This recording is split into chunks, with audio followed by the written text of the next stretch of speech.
নমস্কার বন্ধুরা, আশা করি সবাই ভালো আছেন। শিপ্রাজ এ টু জেড চ্যানেলে সবাইকে স্বাগত। তো সকালে ঘুম থেকে উঠে ফ্রেশ হয়েছি, কিছু জামা কাপড়ও কেচে নিয়েছি।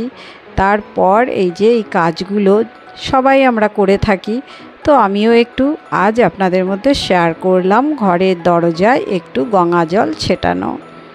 তারপর চলে এলাম কিচেনে এসে এই যে একটু কাউন্টার টপ, গ্যাস ওভেন পরিষ্কার করে নিচ্ছি। আর এই যে গতকাল রাতে আঞ্জির ভিজিয়ে রেখেছিলাম, সেই আঞ্জিরের জলটা এখন খেয়ে নেব, মানে আঞ্জির সমেতই খেয়ে নেব। তো এই আঞ্জিরটা আর কি রোজ খাওয়া হয় না, সপ্তাহে একদিন খেয়ে থাকি।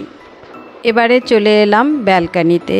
তো এখানে একটু পরিষ্কার করে নিচ্ছি, একটু ধুলো টুলো তো সারা রাতে বেশ পড়েছে, তো সেগুলো একটু ডাস্টিং করে নিচ্ছি। আর এই যে এখানে বেশ কিছু গাছও রয়েছে, গাছগুলোতে একটু জলও দিয়ে দিচ্ছি। তো এই গাছগুলো ঘরে রাখি, মাঝে মধ্যে আবার ব্যালকনিতেও একটু রেখে দিই, তাতে গাছগুলো বেশ তরতাজা হয়ে ওঠে। আর কি কাজ করলে মা লক্ষ্মীর কৃপা পাওয়া যাবে সেটাও বন্ধুদের মধ্যে শেয়ার করব, দেখতে থাকুন, আশা করি ভালো লাগবে। আর বন্ধুরা, আমি বেশ কয়েকদিন পরেই ভিডিওটা আপলোড করছি। এখন মাঝে মধ্যে গ্যাপিং হয়ে যায়, ভিডিও দেওয়া হয় না, কারণ ওই যে ভিউজটা কম হয়ে গেছে, তো এই জন্যে মনটাও ভালো লাগে না আর কি ভিডিও করার জন্যে।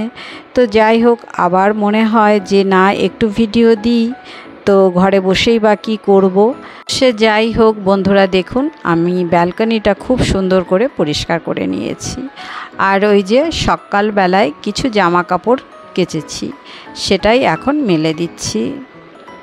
আর বন্ধুরা, আমার বিশেষ মনটাও ভালো নেই, তবুও ব্লগ বানাচ্ছি মন ভালো করার জন্যে, কারণ আমার ছেলে চলে যাবে, সে কথা আপনাদের মধ্যে শেয়ার করেছিলাম।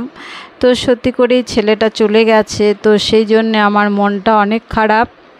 যাই হোক, ছেলের কথা এখন বলবো না। তো এইদিকে ওয়াশিং মেশিনটাও বেশ নোংরা হয়েছে, ধুলো ধুলো পড়ে আছে, সেটা একটু পরিষ্কার করে নিলাম। তো বন্ধুরা, কাজ করতে করতে আমার বেশ জল তেষ্টা পেয়ে গেছিলো, তো এই যে এক গ্লাস জল খেয়ে নিচ্ছি। আর চাটা তো বানিয়ে মানে ঢাকা দিয়ে রেখে গেছিলাম, তো সেই চাটাই এখন নিয়ে বসেছি আমি আর এই যে দাদা ভাই একসঙ্গে খেয়ে নিলাম। খেয়ে নেবার পর তো এই যে পরোটা বানাচ্ছি। তো বন্ধুরা, পরোটাটা বানানোর কারণ রয়েছে, হঠাৎ করেই একজনাকে খাওয়াতে হবে, তো সেই জন্যে আর কি এই পরোটা করলাম। আর মিষ্টি দিয়ে আর কি উপস্থিত মতো যা হয় সেরকম আর কি অল্প সময়ের মধ্যে আর কি বানিয়ে খাইয়েছিলাম। তো যাই হোক, সেটা আর বললাম না অত কিছু। তো যাই হোক, সকালে ব্রেকফাস্টে পরোটা হয়েছে। তারপর আমি চলে এলাম ঘরের নানান কাজকর্ম বাকি রয়েছে, সেই কাজকর্মগুলো করতে। বন্ধুরা, মা লক্ষ্মীর কৃপা পাওয়া যাবে এই কাজটি করলে, সেটা হচ্ছে এই যে আমাদের মেন দরজা বা সদর দরজা, এই দরজাটাকে কিন্তু খুব ভালো করে সব সময়ের জন্য পরিষ্কার পরিচ্ছন্ন রাখা দরকার, আর সব সময় আলোকিতভাবে রাখতে হবে। দরজাটার সামনে যদি অন্ধকার থাকে তাহলে অবশ্যই একটা লাইট জ্বালিয়ে রাখা দরকার, তাতে কিন্তু সব সময় দরজার সামনেটা একদম ঝকঝকে থাকবে, পরিষ্কার পরিচ্ছন্ন থাকবে, সবার ঢুকতে ভালো লাগবে। যদি খুব অন্ধকার থাকে তাহলে দিনের বেলাও মনে হয় একটু লাইট জ্বালানো থাকলে ভালোই হয়। আর যদি সেটা সম্ভব না হয় তাহলে অবশ্যই সন্ধ্যা থেকে সারা রাত কিন্তু আমাদের এই সদর দরজা বা মেন দরজায় কিন্তু লাইট জ্বালানো দরকার। এই যে এরকম একটা এলইডি বাল্ব অবশ্যই লাগানোর দরকার। দরজা দিয়েই নেগেটিভ এবং পজিটিভ এনার্জি দুটোই ঘরে প্রবেশ করে, তো আমরা চেষ্টা করব যাতে করে পজিটিভ এনার্জি আমাদের ঘরের মধ্যে প্রবেশ করে। সেই জন্যেই আমরা ঘরের সামনের দরজা, মেন দরজাটা ভীষণভাবে পরিষ্কার পরিচ্ছন্ন রাখব, এতেই মা লক্ষ্মীর কৃপা হয়। তো এই যে দেখুন আমি হচ্ছে একটু ঝুল টুল ঝেড়ে নিচ্ছি।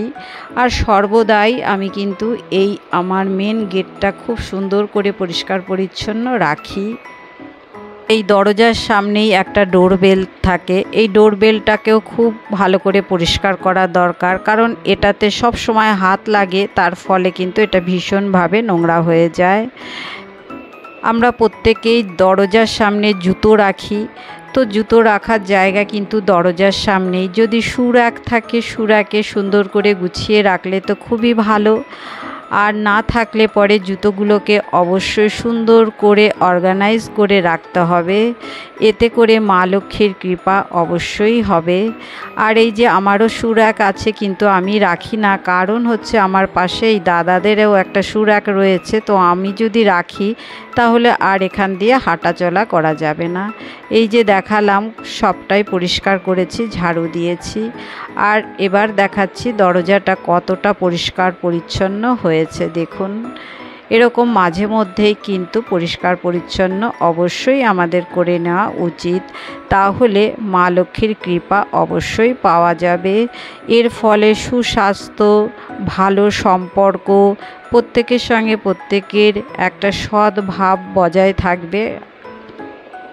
আর বন্ধুরা, আমরা যেমন ঘর বাড়ি পরিষ্কার পরিচ্ছন্ন করে রাখি, তেমনি কিন্তু আমাদের প্রত্যেককে এর সঙ্গে সঙ্গে আমাদের নিজেদেরকেও পরিষ্কার পরিচ্ছন্ন রাখতে হবে। আর সব সময় ভালো চিন্তা ভাবনা করতে হবে, তাহলে অবশ্যই আমাদের পজিটিভ এনার্জি ঘরে থাকবে। বন্ধুরা, ড্রয়িং রুমটাও খুব ভালো করে ঝাড়টার দিয়ে নিয়েছি। এরপরে বেডরুমে এসে ড্রেসিং টেবিলটা, ওয়ার্ড্রপটা পরিষ্কার করলাম। ঘরটাও খুব ভালো করে ঝাড়টার দেওয়া হয়ে গেছে। তারপর ঘরগুলোকে এবারে মুছে নেব। এবারে এই যে ওয়াশ বেসিনটা পরিষ্কার করে নিচ্ছি।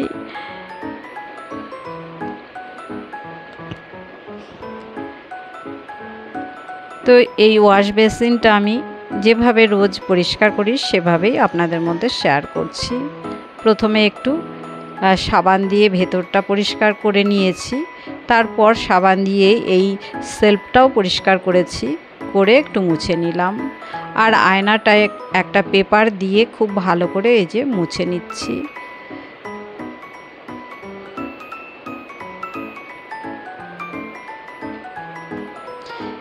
তো আয়নাটা পেপার দিয়ে মোছার পর একটা কেমন ধোয়া ধোয়া মতো আর কি, আবছা আবছা মতো দেখতে লাগে আর কি। তারপর আমি একটা শুকনো টাওয়াল দিয়ে এভাবে মুছে নিই, তারপর বেশ সুন্দর চকচকে একদম ক্লিন হয়ে যায়। তো এখানে যে এই টাওয়ালটাও গুছিয়ে রেখে দিলাম। তো দেখুন বেশ সুন্দরভাবে বেসিনটা পরিষ্কার হয়ে গেছে। এবারে চলে এলাম রান্না বান্নায়। তো কি কি রান্না হয়েছে সেটাই আপনাদের মধ্যে শেয়ার করছি। আর দুবেলার রান্না একই সঙ্গে করে নিয়েছি। আর এখানে ভাত হচ্ছে, ভাতের মধ্যে ভেন্ডি সিদ্ধ দিয়েছি। এরপর স্নান করে নিয়েছি, স্নান টান সেরে এই যে পুজো করছি। তো বন্ধুরা, পুজো করে নিয়েছি। পুজোর বাটা মানে ঠাকুরের প্রসাদ সরিয়ে নেওয়ার পর আর কি ভিডিও ক্লিপটা নিয়েছি। পুজো টুজো সেরে এবারে খাওয়া দাওয়া করে নিয়েছি। তো বন্ধুরা, রান্নার পরেও বাসন মেজেছিলাম, সব বাসনগুলো একই সঙ্গে জড়ো হয়ে আছে, কিছুই গোছাইনি। তো খাওয়া হয়ে গেছে, এবারে বাসনগুলো সব গুছিয়ে গাছিয়ে রেখে দিয়েছি। আর গামলাটাও জায়গায় রেখে দেব। তো গামলাটা এখানে রাখি, আপনাদের মধ্যে এর আগে দেখিয়েছিলাম গামলাটা আমি এর ভেতরে রাখি, তো সেটাও দেখালাম, রেখে দিলাম। আর এই জায়গাটা একটু মুছে টুছে নিচ্ছি। তো সকাল থেকে এই দুপুর পর্যন্ত আমার ব্লগটা চললো আর কি। তো বন্ধুদের কেমন লাগলো, আশা করি ভালো লেগেছে। ভালো লাগলে অবশ্যই লাইক, শেয়ার, সাবস্ক্রাইব করে সঙ্গে থাকবেন। ধন্যবাদ।